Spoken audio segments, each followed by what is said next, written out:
En este momento inicia su recorrido el Expreso Esperanza, para que conozcamos los caminos de la reconciliación, la solidaridad, la confianza y la superación.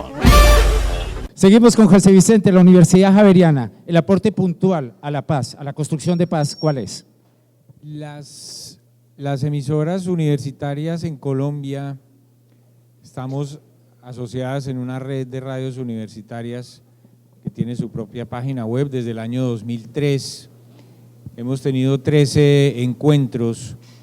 Tenemos, además de los objetivos particulares de cada emisora, unas líneas comunes: divulgación cultural, divulgación académica, proyección social y experimentación. En cada una de esas líneas, desde la Universidad de Antioquia hasta la Universidad del Norte, desde la Universidad de Nariño hasta la Universidad de La Guajira, cada uno tiene una serie de estrategias.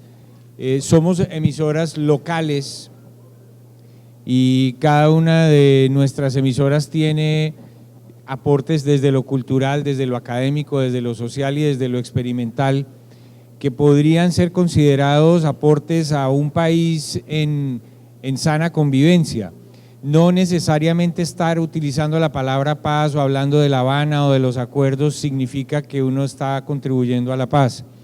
Una manera de contribuir también es desintoxicar el lenguaje, salirse de esas rutinas que enrarecen ese ambiente, esta sensación de que este país no produce sino violencia y guerra, y digamos, permitir esas expresiones musicales o académicas o culturales que hacen visible y audible la expresión de la ciudadanía, también es un aporte a la paz. Yo quisiera adicionalmente hacer dos anotaciones. Yo soy profesor de Historia de los Medios y al decir profesor quiero decir que soy el primer estudiante del tema para poder hablar con mis alumnos sobre ese asunto. Recientemente he estado investigando mucho sobre la historia de la radio en Colombia, y cuando se dice que en Barranquilla empezó en 1929 la radio, lo que empezó fue esa radio de los radioaficionados, que se parece tanto a la que hace la radio comunitaria. No era una radio comercial, la radio comercial arrancó en los años 40, después de la Segunda Guerra Mundial, cuando la radio se volvió un tema estratégico por cuenta de los nazis y de la Guerra Fría, y digamos de lo que habían hecho los nazis, fue que se buscó formalizar, pero inicialmente la radio empezó como un fenómeno social en el que algunos pichones de ingenieros electrónicos construyeron sus primeros equipos y con lo que pudieron empezaron a experimentar. Esa fue la radio que nació en el año 29. Y siguiendo con la historia, y perdón este pequeño paréntesis, yo quisiera invitar a Alexander a salirnos de esta afirmación tantas veces repetida de que llevamos 200 años de guerra. Hay que leer a Malcolm X y a otros autores que demuestran que, digamos, sí ha habido conflictos, pero no estamos en una guerra perpetua, porque eso de alguna manera hace que digamos, nos sintamos como con un yugo encima. Ojalá nos saliéramos de allí y pensáramos más en el futuro que en un pasado que en realidad no es tan preciso que hayan sido 200 años de guerra. Gracias. Gracias, lo tomaremos en cuenta, Juan Vicente. John Jairo, la misma pregunta, puntualmente. Desde la radio Universidad Manizales, ¿qué se está haciendo para construir paz? Ahora, antes un poco lo que dice José Vicente, no hablemos de conflictos, porque conflictos más bien son oportunidades. Yo me apoyo un poco en la norma. Recordemos que la radio de interés público, para nuestro caso, emisora de interés público universitaria, la resolución 415 dice que la radio de interés público tiene como propósito satisfacer necesidades de comunicación del Estado con los ciudadanos. Un poco en cadena con lo que mencioné al inicio, nuestra responsabilidad es comunicar. Sin embargo, lo que hemos venido haciendo en una radio que sale al aire hace muy poco, pero que desde hace muchos años, con otros convenios con la Gobernación de Caldas, empezamos a trabajar, es descentralizar la cabina. No transmitir solamente desde allí, hay que estar en los eventos. Hace poco estuvimos, el pasado fin de semana, en Santa Fe de Antioquia, y allí estuvimos transmitiendo el Festival Antioquia le canta a Colombia. solo estábamos la radio de la Universidad de Antioquia y la Universidad de Manizales, y pudimos llevarle a nuestros oyentes lo que estaba sucediendo allí, es decir, desde la difusión de nuestros valores, un poco lo que también está haciendo la Radio Nacional, y buscando siempre fortalecer los talentos locales. En pocos días será el lanzamiento de la emisora de la universidad y vamos a hacer un concierto con bandas locales. No es solamente la radio universitaria, se veía hace un tiempo como la radio rígida, formal, para unos cuantos no. Yo creo que el asunto es, primero, las radios universitarias están inspiradas en los mismos universitarios, no solamente en los académicos. Entonces, si ellos son la razón de ser de estas emisoras, son ellos también los que deben hacer esa radio, descentralizarla. Próximo jueves, mañana, hoy, ya estoy perdido el día, por aquello de los vuelos, vamos a tener estudiantes que van a estar toda la noche produciendo desde fuera. Entonces son ejercicios que no solamente se queden allí en el salón, sino que salgan y que trabajen con la gente.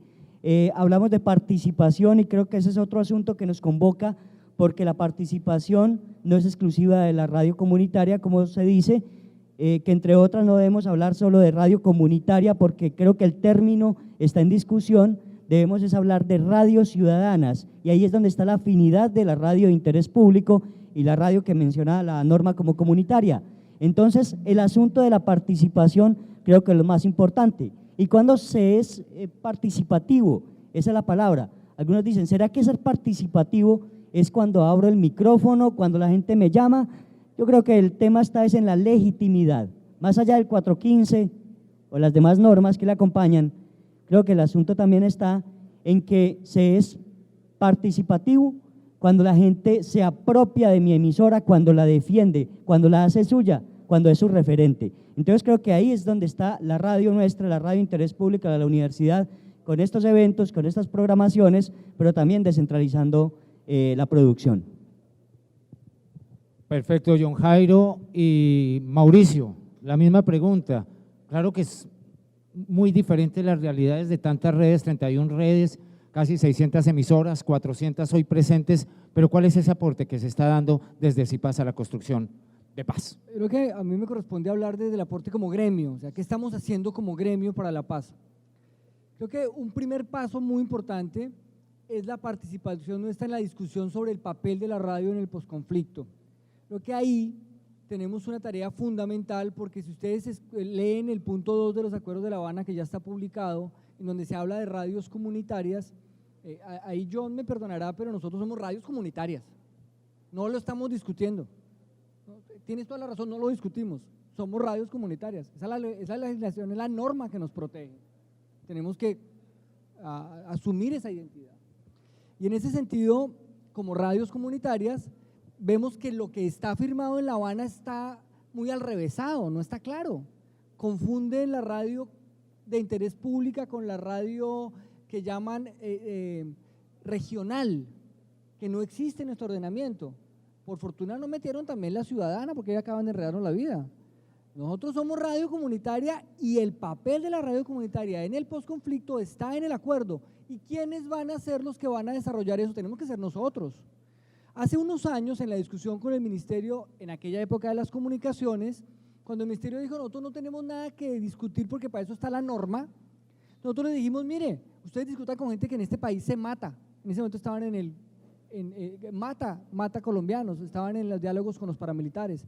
¿Por qué no habla con nosotros, que lo único que hacemos es hacer radio? Y con ese argumento logramos en el año 2004 hacer una mesa de concertación que salvó del cierre a más de 200 emisoras en Colombia. Pues esa va a ser nuestra tarea ahora, porque estamos en riesgo, como decía Marlon, de más de 200 emisoras. Y aquí el problema de fondo es que si no salvamos la radio comunitaria, perdemos una herramienta fundamental, no solo para la paz, sino para fortalecer el país que todos soñamos, que es un país de diferencias, que es un país en donde no somos iguales, en donde la voz del costeño y la voz del chocuano es distinta y debe ser escuchada. Eso es nuestra contribución a la paz. Y por supuesto, como gremio estamos empezando a hacer diferentes trabajos. Uno, sin duda, es este convenio con la unidad de víctimas, que es un trabajo en donde el gremio logró generar una confianza, una tranquilidad desde una perspectiva que yo quiero repetir una y mil veces. El Estado está conformado por el gobierno y la sociedad civil. Nosotros también somos ese Estado y como tal tenemos que desarrollar las políticas públicas de ese Estado. Ahí estamos trabajando y estamos en este momento pensando nuevos proyectos para el gremio. Estamos elaborando un proyecto muy importante con la radio de interés público.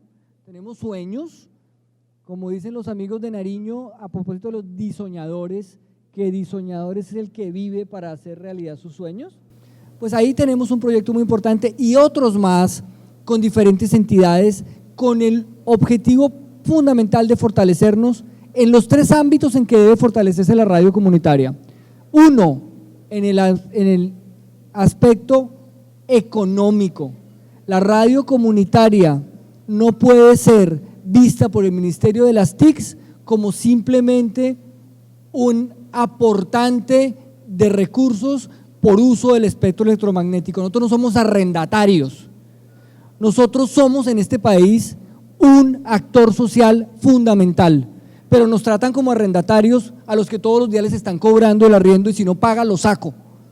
Pues tenemos que salir de ahí. Ese va a ser un primer aporte. El segundo, en el aspecto de fortalecimiento de las organizaciones sociales de las que ya había hablado, y el tercero, en la construcción de identidad a partir de la diferencia.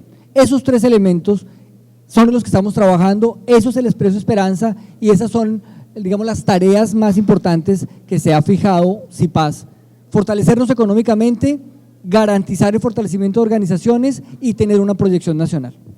Perfecto, gracias Mauricio.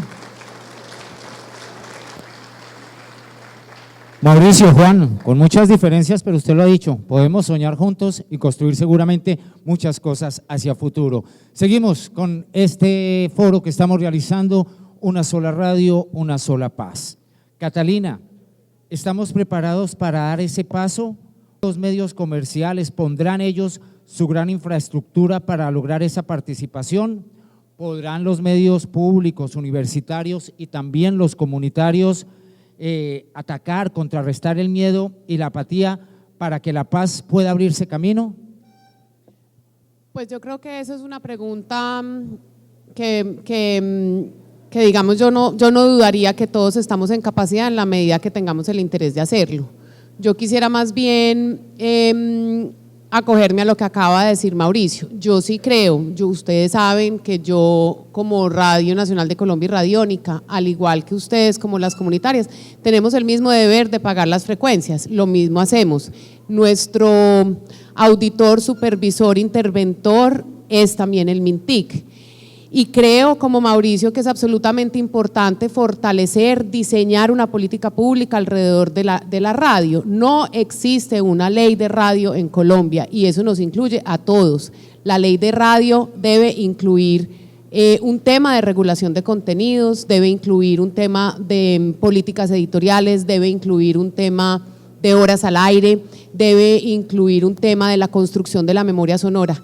Y creo yo que en el momento en que tengamos una ley de radio en la que estemos todos incluidos, cada uno con el aporte desde el lugar donde está, es posible que podamos todos hablar de una paz de una manera constructiva, pero también creo que si no existe una ley que simplemente sea la del pago de unos requisitos para poder tener una frecuencia o amplitud modulada, pues aún estamos lejos de poder hacerlo y creo que escenarios como este son precisamente los que nos permiten unirnos y, como lo dije anteriormente, en una red donde nosotros lo que somos es unos comunicadores que estamos haciendo una construcción de ciudadanía, haciendo un ejercicio alrededor de la comunicación para la construcción del tejido social, y sin eso no vamos a lograr sino hacer un ejercicio puntual de comunicación en el día a día y decir al aire sí, la paz esto y la paz lo otro,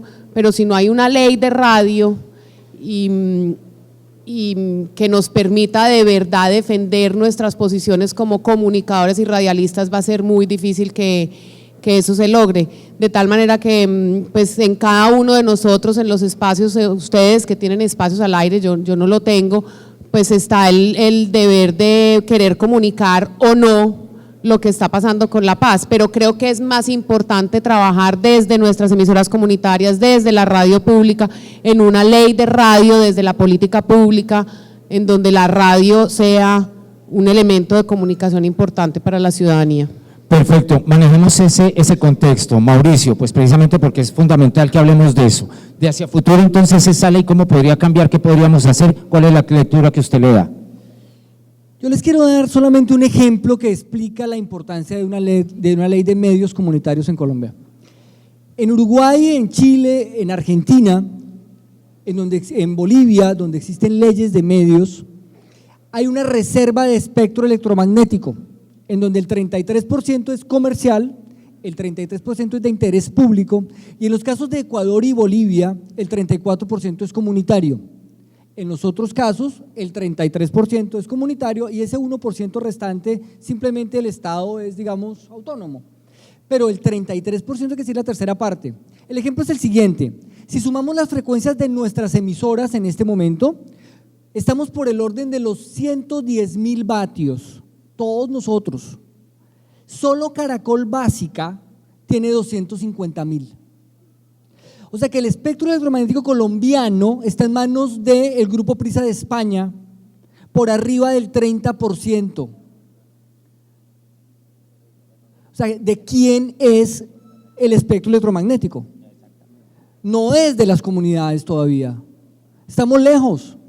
Cuando en el año 94 iniciamos esta lucha y redactamos nosotros en foros en donde muchos de los que están acá, por ahí vi a Carlitos Acero, gente que estuvo en esos foros, y pedimos que nos dieran espectro electromagnético, habíamos dicho que mínimo 500 vatios, pero la presión el miedo que ha tenido este país a la diferencia y el miedo que ha tenido los poderosos de este país a perder sus negocios, cuando no saben que el mejor negocio será vivir en un país en paz, hizo que nos bajaran a 250 como máximo, y eso es terrible en municipios en donde no alcanzamos a llegar. No tenemos derecho a tener antenas repetidoras. ¿Por qué? Por una pura situación que no tiene explicación, porque sí, por nada. Ok, entonces nosotros necesitamos una ley que el primer punto sea el acceso al espectro electromagnético. Segundo ejemplo, la televisión comunitaria, que es nuestra hermana, es una hermana como en aquella canción del ala que cayó al mar, nació muerta. Todo el proceso legal de la radio, de la televisión comunitaria se hizo para legalizar las antenas parabólicas, cuya función fue en los años 90 y mucha parte de los años del siglo, ya del principio del siglo XXI, servir de canal para la televisión comercial que descuidó los sistemas de distribución abierta. Y nosotros, a través de la televisión comunitaria, porque muchos de los de aquí hacen televisión comunitaria, prestamos el servicio para que la gente pudiera ver televisión a través de la televisión comunitaria, la televisión comercial que simplemente descuidó sus antenas y nunca invirtió un peso en eso. Nosotros hemos sido claves en ese proceso y no hay una sola televisión comunitaria abierta en Colombia, o sea, no tenemos espectro electromagnético, ni una. ¿Quién es el dueño del espectro? No que es de la nación, no que nosotros somos la nación, nosotros estamos en este momento en una audiencia superior a 12 millones de personas. En este momento nosotros deberíamos tener justamente ese nivel de acceso, no solo para la radio, sino para la televisión. El segundo aspecto en que tenemos que trabajar en el tema de la legislación, sin duda, es el tema de la distribución de pauta publicitaria. La pauta pública en Colombia está distribuida de manera terriblemente asimétrica. La radio comercial se chupa el 99% de la pauta y nosotros el 1%. El 1% de la pauta, calculando la pauta vendida en el año 2013. Ese problema se acrecienta cuando nosotros sabemos que una cuña entregada por el Ministerio del Trabajo, por ejemplo, en diciembre del año pasado, le llegó a Market Medios a 15.000 pesos cuña y a nosotros nos la pagaron a 1.900. Ese problema es nuestro problema. Luego, una ley de medios debe regular acceso y debe regular sostenibilidad. Y por último, somos el país de América Latina que más caro paga espectro electromagnético. El siguiente país es Ecuador, donde al año la emisora más cara, que es la emisora de Ecuador, o la otra emisora más cara, que es la emisora de Guayaquil, pagan al año $30 por espectro electromagnético y nosotros pagamos por arriba del 1.000.000. Eso no puede ser. Pero además, si nos atrasamos, los intereses son absolutamente terribles. Entonces, el tercer aspecto es la equidad. En ese terreno, no, es que eso es entre entidades privadas, es otro tema. Estamos hablando de la política pública. En lo que tiene que ver con el Estado, ese aspecto tenemos que regularlo y tenemos que garantizar que nosotros tengamos acceso al espectro electromagnético en condiciones económicas que se puedan sostener, porque hoy en día no hay radio comunitaria en la Chorrera, Amazonas, no hay radio en La Pedrera, todas las emisoras del Amazonas se cerraron porque no tuvieron nuestros hermanos indígenas para pagar esas multas y ese espectro electromagnético, lo cual debería darle vergüenza a un Estado que se precia de ser pluriétnico y multicultural. Gracias.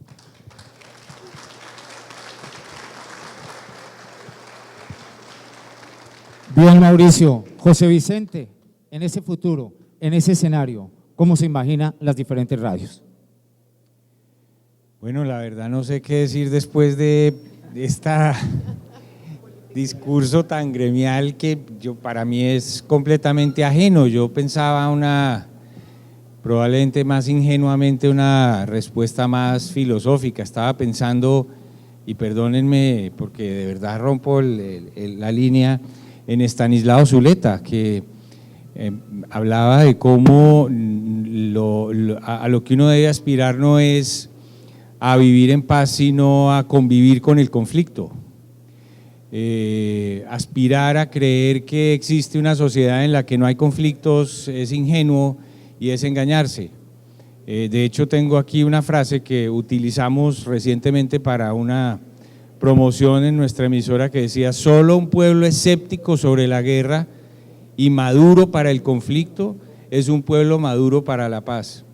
Gracias.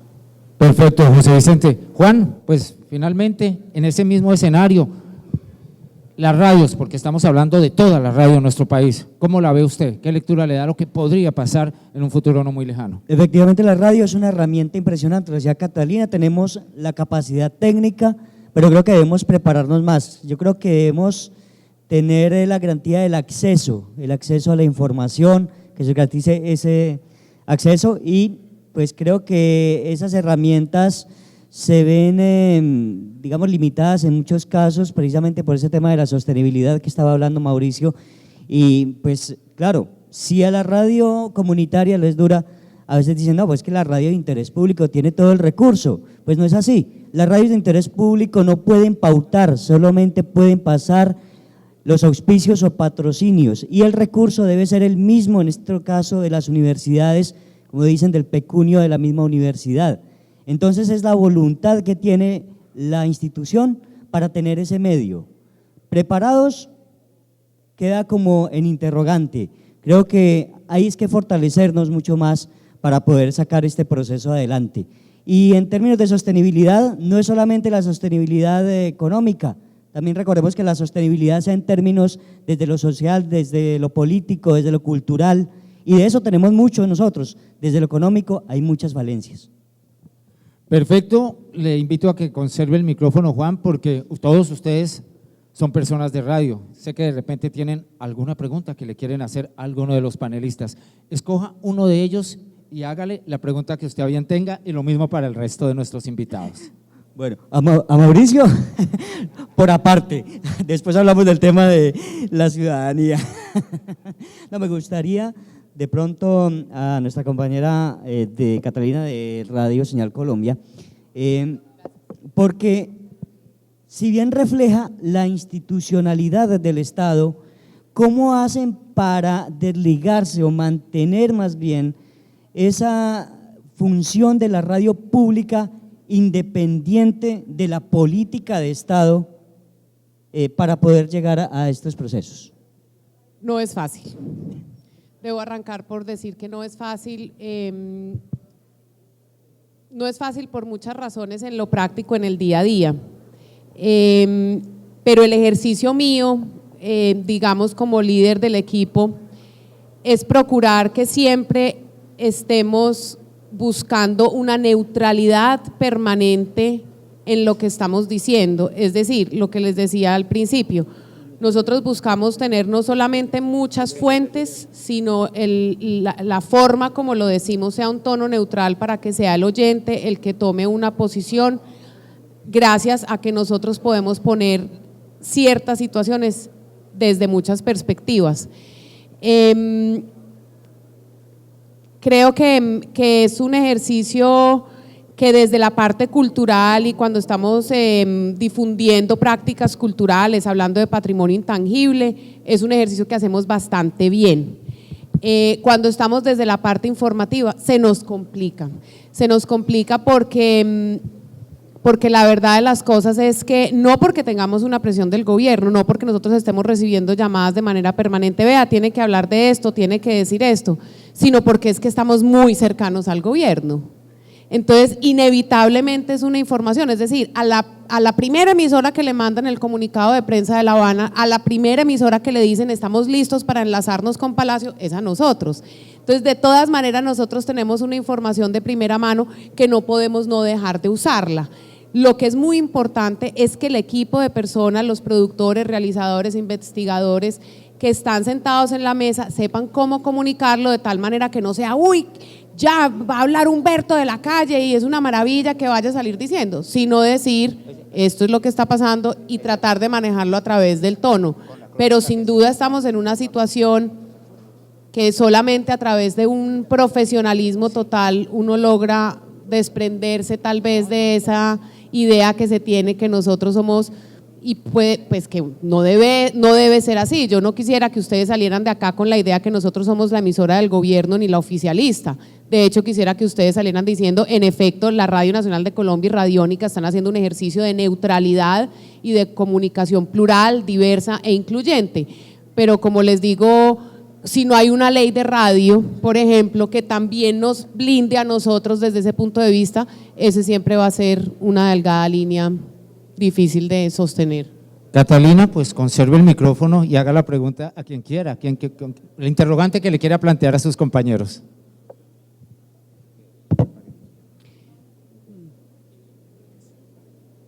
Yo no hago radio, ¿no? Quiero que sepan que yo soy antropóloga, no tengo espacios al aire y no hago radio, pero a mí sí yo tengo un interés y esto tal vez sea una cosa muy personal mía. El equipo de Radio Nacional está conformado el 80% por personas que vienen de las emisoras universitarias. ¿Cómo podríamos nosotros a futuro pensar que eso, en vez de ser como una transición, sea más bien un vínculo de manera permanente? No que sea que, ay, yo trabajé en la universitaria, ahora puedo pasar a la pública.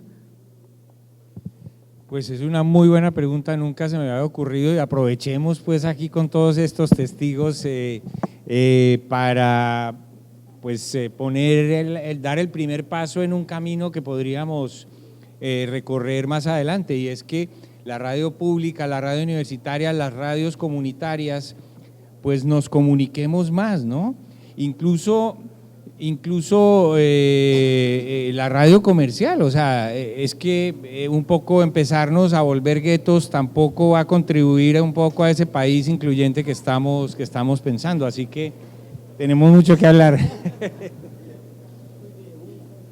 Pregunta, bueno, yo quiero poner a prueba la capacidad incluyente de Mauricio Beltrán y preguntarle qué méritos le reconoce a la radio comercial, porque es que el representante de la radio comercial en esta conversación primero habló de primero y se fue, y ni siquiera vino, bueno, no podía, pero segundo ya no trabaja en la radio comercial, entonces es un poco feo hablar de los ausentes sin que estén aquí.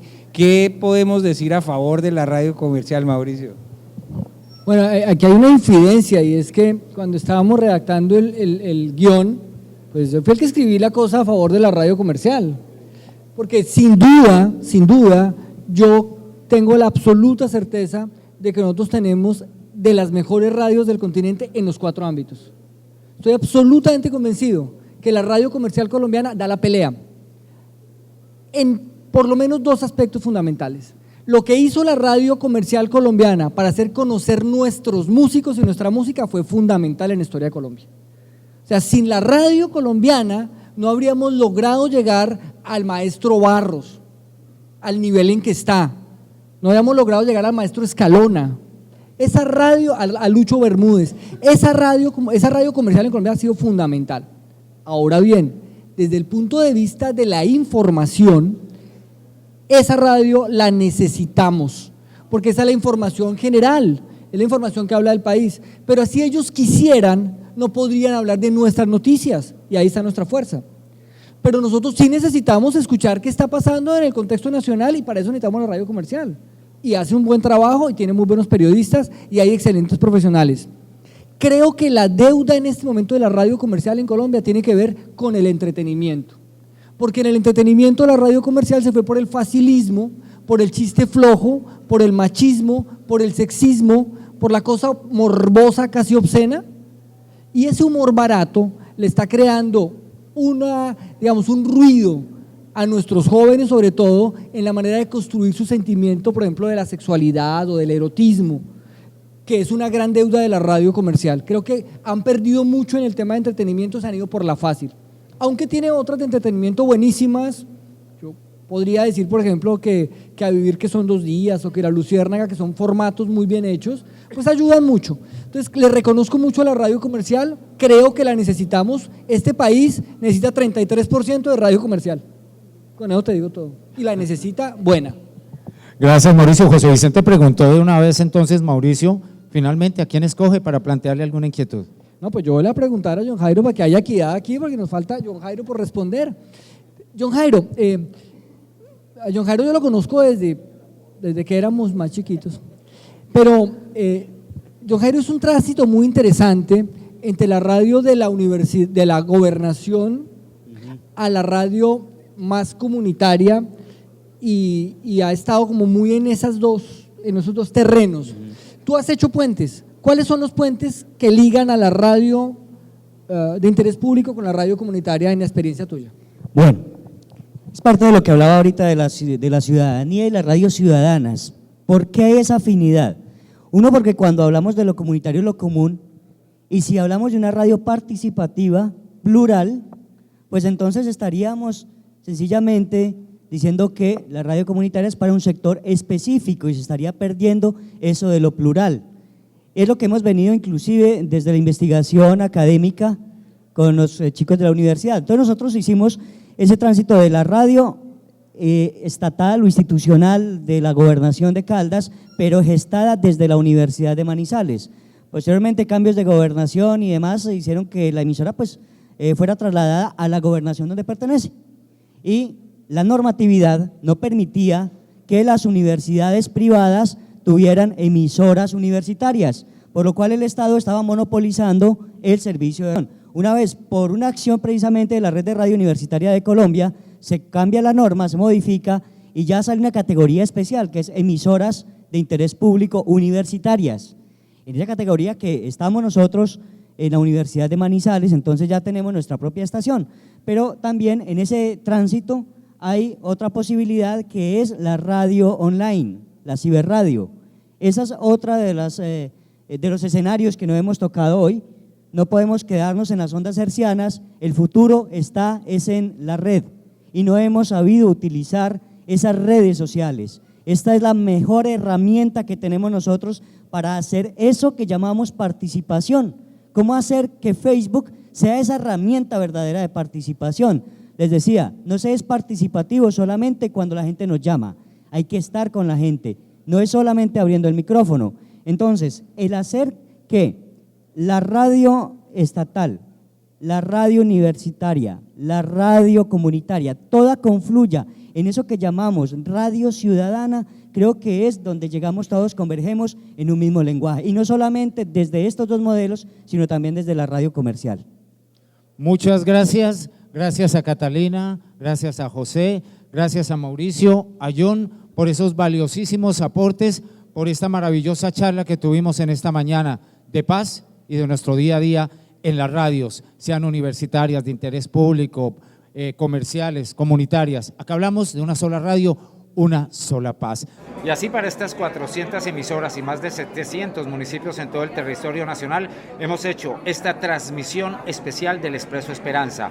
El foro, una sola radio, una sola paz. El viaje continúa. En los próximos días nos volvemos a subir al Expreso Esperanza. Gracias a todos. Expreso Esperanza. Director Mauricio Beltrán Quintero. Jefe de redacción Alexander Roa. Coordinador nacional Fernando Tibaduiza. Jefe de comunicaciones de la unidad Karen González. Presentadores María Elvira Arboleda y Alexander Roa. Periodistas Jorge Peñuela, Clara Inés Cárdenas, José Luis Muñoz, Luz Andrea Galán, Edier Murcia. Edición John Martínez y César Martínez. Con el apoyo de los radialistas comunitarios de toda Colombia.